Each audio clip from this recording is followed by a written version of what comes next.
Hi all, I've been testing out Windwalker Monk quite a bit on the War Within beta and all of the Mythic Plus dungeons. It's been interesting to play, to say the least. With the most recent buffs Windwalker on the beta too, it's doing some serious damage. I've always enjoyed Windwalker, even if it's one of the least popular specs in the game. Kinda hoping that changes in the future because it's a lot of fun and the class design is great. I'm gonna give you guys my honest thoughts on the hero talents, quick overview of it, and how it feels to play going into this expansion. If you guys have any questions or want to share your thoughts, leave them down below. Let's start with hero talents. We've got Shadow Pan and Conduit of the Celestials. Shadow Pan revolves around flurry strikes. After a certain amount of damage you deal, you get a flurry charge, and once you spend 400 energy, you unleash the flurry charges per charge you've gained. It feels fine, a little lackluster, but damage is alright.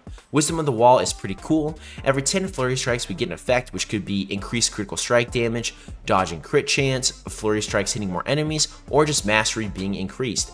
Pretty solid damage increase in those windows. We've got a couple interesting damage nodes like High Impact, enemies who die within 5 seconds if they're damaged by flurry strike explode, and 1 versus many.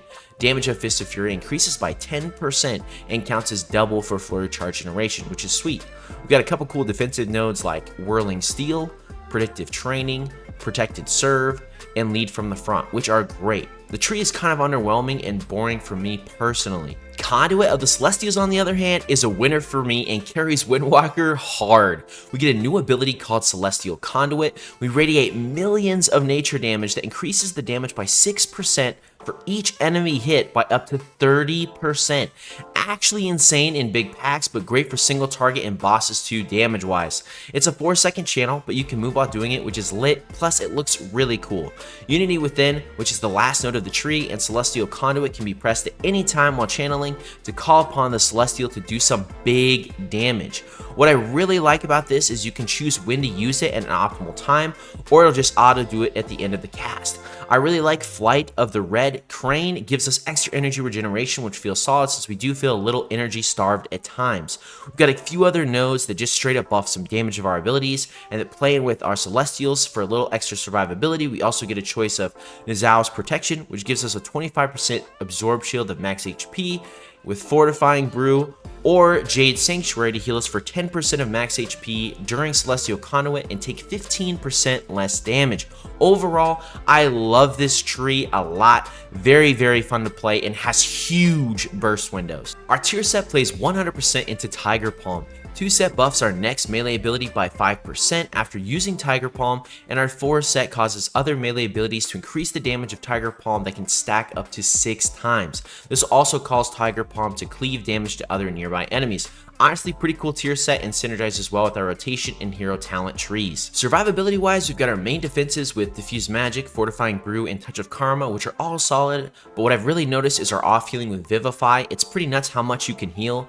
Reminds me of Enhanced Shaman with Healing Surge. We also get a couple defensive nodes in our hero talent tree, which is great. Utility is fantastic per usual, got great group control, paralysis, and Ring of Peace just being absolutely nuts, and our mobility is gross. Between Flying Serpent Kick, Tiger's Lust, and 3 rolls, we're one of the most mobile specs in the game. Monk in general is in a very good spot regarding utility and defensives. Overall, I've had a blast with Windwalker Monk. I always tend to lean more towards mobile classes that are fast-paced. That's exactly what Windwalker Monk is. It feels really great to play. Every ability you press feels impactful and does quite a bit of damage. We do feel a little energy starved at points, definitely worse than in Dragonflight, but honestly, it just slows down the spec a little bit and makes your rotation abilities more methodical. It's not necessarily a bad thing, just probably take some getting used to, at least for me. Shadow Pan is very consistent in terms of damage and performance. Felt like I had pretty damn good damage for every pack or boss, but definitely more in the background gameplay and not so bursty. I liked getting additional stat bonuses from Flurry Strikes, Storm, Earth, and Fire back a little quicker, and Flurry Strikes was pretty good damage, but nothing wowed me, I guess. It was kind of boring for me. Conduit, on the other hand, was just cool and fun. Pressing Celestial Conduit was flipping sick. I knew every single time I pressed it, my damage would skyrocket. Felt amazing, looked really cool, and I love that I can move while using it. Thank you, Blizzard. The rest of the tree just flowed well with Conduit, and also liked the extra choice of Unity Within to pick when I could use that extra burst of damage. I loved my time with Windwalker on the beta, and honestly has a pretty high chance of being a main or alt spec for me. Or even class. I like to tank and heal as well, and with Brew looking really insane right now and Mistweaver being really fun, I think it's moving Monk higher up on my list just in general. I think if you're looking for a fast melee bruiser with a really good mobility that's niche to play, and maybe you like to off-tank or heal, I would highly recommend checking out Monk, specifically Windwalker.